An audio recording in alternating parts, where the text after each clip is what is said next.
क्या आपको अपने आसपास के बच्चों को पढ़ाना अच्छा लगता है? क्या आपको भी लगता है कि आप एजुकेशन के फील्ड में करियर बनाना चाहते हैं? अगर हाँ, तो ये वीडियो ज़रूर देखें। वेलकम टू अलोहोमोराज Careershala in collaboration with UNICEF and project Yuva. Careershala में आप मिलते हैं एक्सपर्ट से और जानते हैं अलग अलग करियर्स और स्किल्स के बारे में। आज हमारे साथ हैं प्रिंस भैया, जो कि एक कम्युनिटी एजुकेटर हैं और एजुकेशन के फील्ड के बारे में हमें बताएंगे। मेरा नाम प्रिंस है। मैं बेसिकली बिहार के गए ज़िले से संबंध रखता हूँ। मैंने 10th CBSE से किया, फिर 12th बिहार बोर्ड से किया। उसके बाद फिर मैंने इंटीग्रेटेड BA B.Ed कोर्स जो है वो central university of south Bihar, जो कि गया में ही है, वहाँ से किया।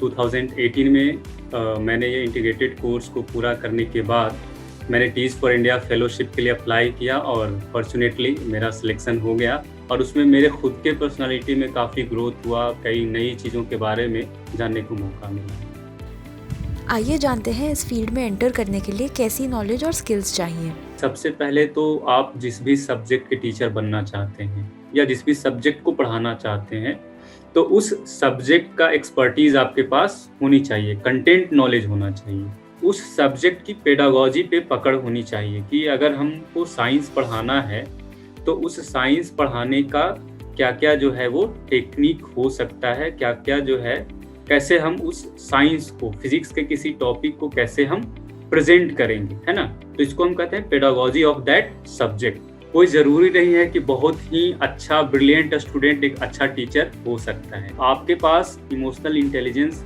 होना चाहिए। ऐसा नहीं कि जो है कोई बच्चा कुछ पूछा तो आप उसको डांट के बैठा दिए।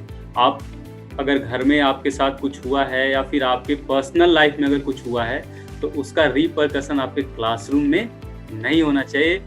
तो माइंडसेट में आपके पास एडेप्टेबिलिटी होनी चाहिए, है ना। जैसे अभी बहुत सारे टीचर्स थे जो कई सालों से पढ़ा रहे थे, उनके पास उस तरह से कंप्यूटर के नॉलेज नहीं थे, ऑनलाइन टीचिंग वो नहीं कर रहे थे, लेकिन अब चूंकि नीड है, डिमांड है, तो उनको खुद को अडेप्ट करना पड़ेगा कि जो है उनको जो है कुछ लर्न करना पड़ेगा, कुछ अनलर्न करना पड़ेगा, ठीक है। तो इसको हम एडेप्टेबिलिटी कहते हैं। तो टीचर में ये गुण जो है बहुत ही इम्पॉर्टेंट होता है। You should be A team player, है ना। एक साथ हो सकता है आप अपने सब्जेक्ट टीचर्स के बीच में आपको अपनी बात रखनी है, उनकी बात सुननी है, फिर इंटीग्रेटेड सब्जेक्ट का जो है अप्रोच भी आपका है, तो एक साथ कई लोगों से आपका जो इंटरेक्शन होता है। और उसके बाद है कि कंटिन्यूअस लर्नर, है ना। जो एक गुड स्टूडेंट नहीं होगा, गुड टीचर नहीं हो सकता है। कमिटमेंट में बहुत सारी चीज़ें आ जाती हैं कि आपको टाइम पे जाना है स्कूल में।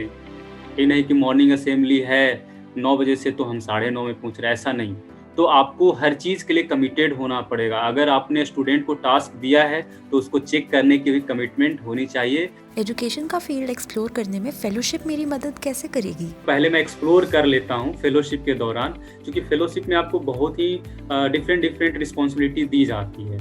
आपको क्लासरूम टीचिंग भी करना पड़ता है, आपको कम्युनिटी वर्क भी करना पड़ता है, आपको विद इन ऑर्गेनाइजेशन भी बहुत सारी रिस्पॉन्सिबिलिटी मिलती है। आप इंटर्नशिप कर सकते हैं, आप आउटसाइड ऑर्गेनाइजेशन भी, है ना, फेलोशिप के दौरान आप इंटर्नशिप कर सकते हैं। तो अगर एक्सप्लोर करने के बाद आपको लगता है कि नहीं, मतलब मेरा जो टीचिंग वाला एस्पेक्ट था, मतलब क्लासरूम के अंदर वाला जो एस्पेक्ट है उसमें मैं स्ट्रांग हूँ, तो फिर आप ये कर सकते हैं, ठीक है, तो अब मुझे या तो DLED कर लेना चाहिए या B.Ed कर लेना चाहिए। अगर आप मान के चलिए डिप्लोमा करना चाहते हैं तो DLED कर लीजिए, बैचलर इन एजुकेशन तो B.Ed, अगर आप PG हैं, B.Ed हैं तो M.Ed भी कर सकते हैं। इस फील्ड में किसको जाना चाहिए?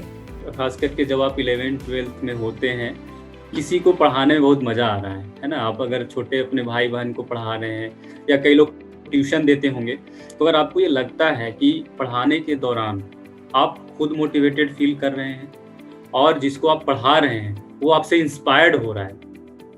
इस फील्ड में और कौन कौन से करियर ऑप्शंस हैं? बहुत सारे स्कोप हैं। आप ट्यूटर बन सकते हैं, आप कंटेंट एक्सपर्ट बन सकते हैं, आप एक रिव्यूअर बन सकते हैं, है ना। किसी भी सब्जेक्ट को रिव्यू करने की बहुत सारी किताबें आती हैं तो उनके रिव्यूअर्स होते हैं। आप जो है गाइड बन सकते हैं, आप काउंसलर बन सकते हैं। आइए जानते हैं सैलरी के बारे में। जैसे फेलोशिप के दौरान जो मिलती है स्टाइपेंड, तो मतलब HRA सबको मिला के अराउंड जो है 28 होती है फेलोशिप में आपको मिलता है। उसको फेलोशिप के बाद आपका प्रायर एक्सपीरियंस क्या है, आपकी एक्सपर्टीज़ क्या है, आपके पास जो है डिग्री क्या है, इस पे फिर डिपेंड होता है पोस्ट फेलोशिप जर्नी के लिए आप जहाँ पे प्लेसमेंट लेते हैं। ये सब जानने के बाद आइए देखते हैं घर का चैलेंज। अपने आसपास आप जिन भी छोटे बच्चों को या अपने छोटे भाई बहन को पढ़ाते हैं, उनके पेरेंट्स और फैमिली से बात करके बच्चे का डेली रूटीन यानी रोज़ की दिनचर्या जानिए। इसका इस्तेमाल करके उस बच्चे के लिए किसी भी टॉपिक का लेसन प्लान बनाइए। तो दोस्तों, इस वीडियो में हम मिले प्रिंस भैया से, जिन्होंने हमें अपने फेलोशिप एक्सपीरियंस और उसके आगे के ऑप्शंस के बारे में बताया। एजुकेटर बनने के लिए सब्जेक्ट का एक्सपर्टीज़ और पेडागोजी यानी पढ़ाने की टेक्निक की समझ होनी चाहिए।